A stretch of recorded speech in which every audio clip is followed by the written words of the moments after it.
இயேசுவே நான் என்றுமே நம்பிடுவேன். நான் நம்பிடும் தெய்வம் இயேசுவே நான் என்றுமே நம்பிடுவேன். தேவனே ராஜனே தேற்றி என்னை தாங்கிடுவார்.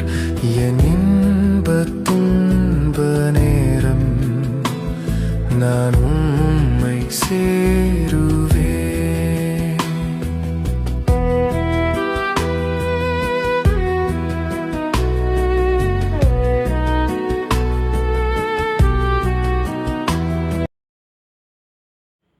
பிதா குமாரன் பரிசுத்த ஆவியின் திரியேக ஆசீர்வாதம் நம் அனைவரையும் ஆசீர்வித்து காப்பதாக.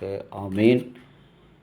கிறிஸ்து இயேசுவுக்குள் அன்பான தேவ ஜனமே, இந்த நாளிலும் கடவுளுடைய கிருபையை நினைத்து நாம் நன்றி செலுத்துவோம். இன்றைக்கு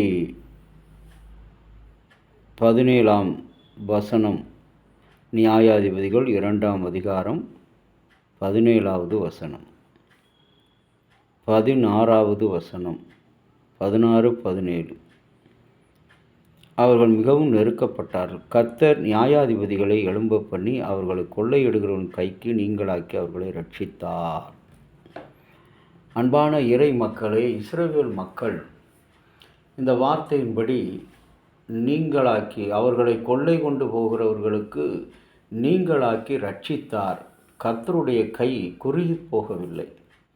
உனக்கு விரோதமாக எப்பொழுது எழுந்தாலும் அவர் சோதிக்கிறார். ஆனால் அந்த சோதனையிலே உன்னை அழிக்க அல்ல, உன்னை மீட்க, உன்னை புடமிட, உன்னை சோதிக்க அந்த பரீட்சையை வைக்கிறார். அன்புக்குரிய இறை மக்களே, இன்றைக்கு உலகத்தில் ஒரு வேலைக்கு செல்ல வேண்டும் சொன்னால் குறைந்தபட்ச தகுதியாக தேர்வு எழுத வேண்டும், குறைந்தபட்ச கல்வி 8வது படித்திருக்க வேண்டும் என்று சொல்லி நாம் அறிந்திருக்கிறோம்.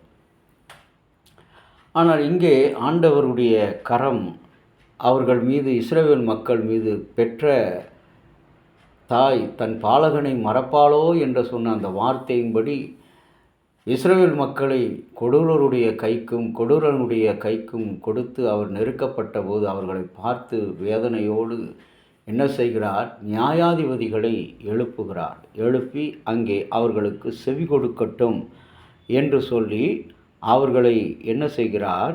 அவர்களை கொள்ளையிடுகிற, அவர்களுக்கு விரோதமாக எழும்புகிற எல்லா மக்கள். இன்றைக்கு என்னுடைய அனுபவத்தில் இந்த ஊழியம் என்று சொன்னால் அது ஒரு சாதாரண ஒரு காரியம் அல்ல. இந்த ஊழியம் ஒரு சாதாரண காரியம் அல்ல. முள்ளின் மேல் நடக்கிறது. நல்லவனையும் தீயவனையும் துன்மார்க்கனையும் பாவிகளையும் சாபக்காரனையும் வியாதியஸ்தனையும் நீதிமானையும் ஒரு சேர சந்திக்கக்கூடிய அந்த பணிதான் கர்த்தருடைய ஊழியம். அந்த பணியிலே வரும்பொழுது அநேகர் குறை சொல்வதற்கு உலகத்தில் 1000 பேர் இருக்கு. ஆனால் நல்லது சொல்வதற்கு, உண்மையை சொல்வதற்கு,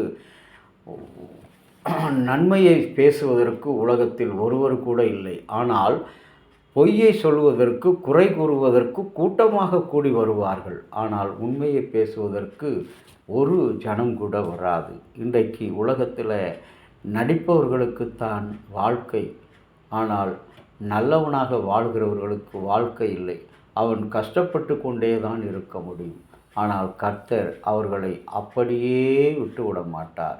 நிச்சயமாக தன்னுடைய கரத்தினாலே அவர்களை தூக்கி ரட்சிக்கிற தேவன், பாதுகாக்கிற தேவன், ஆசீர்வதிக்கிற தேவன், மகிமைப்படுத்துகிற தேவன், உயர்த்துகிற தேவன்.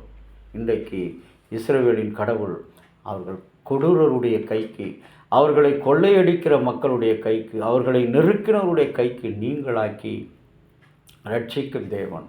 இன்றைக்கு நம்முடைய வாழ்வில், குடும்பத்தில், தனிப்பட்ட வாழ்வில் எவ்வளவு நெருக்கப்படுகிறோம், எவ்வளவு மக்கள் நம்மை கொள்ளை கொண்டு போகிறார்கள். நம்முடைய சந்தோஷத்தை, சமாதானத்தை, பொருளை அள்ளிக்கொண்டு போனால் சம்பாதித்து, ஆனால் நம்முடைய சமாதானத்தை அவருடைய கொடூரமான வார்த்தை மூலமாக, அவருடைய கொடூரமான செயல்கள் மூலமாக, தீய செயல்கள் மூலம் நம்முடைய சமாதானத்தை, அமைதியை கொள்ளையிடுகிறார்கள்.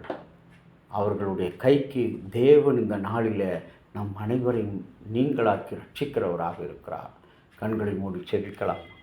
அன்பின் பரலோக தந்தையே, ஆசீர்வாதமாக நீர் கொடுத்த இந்த நல்ல நாளுக்காக நன்றி செலுத்துகிறோம்.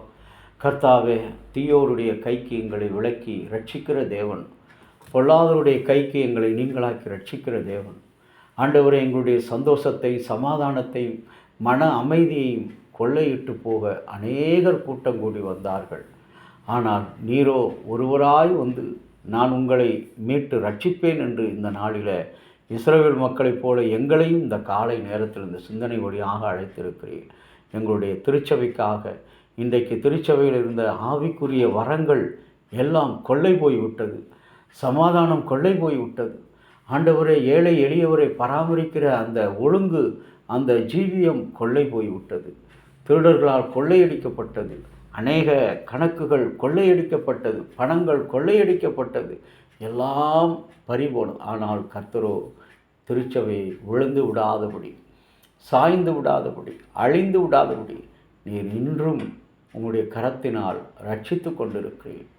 பேராயர் மூலமாக, ஆலோசனை சங்க செயலர் மூலமாக, உறுப்பினர்கள் மூலமாக, குருமார்கள் ஊழியங்கள் மூலமாக நீ ரட்சித்து கொண்டிருக்கிறீர். நன்றி, நன்றி, நன்றி தகப்பனே. தொடர்ந்து இந்த ரட்சிப்பில் நாங்களும் ஆண்டவரை இணைத்து கொண்டு பணி செய்ய துணை புரிந்தவர்கள் இயேசு நாமத்தில் வேண்டுகிறோம் நல்ல பிதாவே, ஆமேன். தந்தையாகிய கடவுளின் அன்பும் மைந்தராகிய இயேசுனுடைய அருளும் பரிசுத்த ஆவியினுடைய நல்ல உரம் பாதுகாப்பு உங்கள் அனைவரோடு இருப்பதாக. ஆமேன்.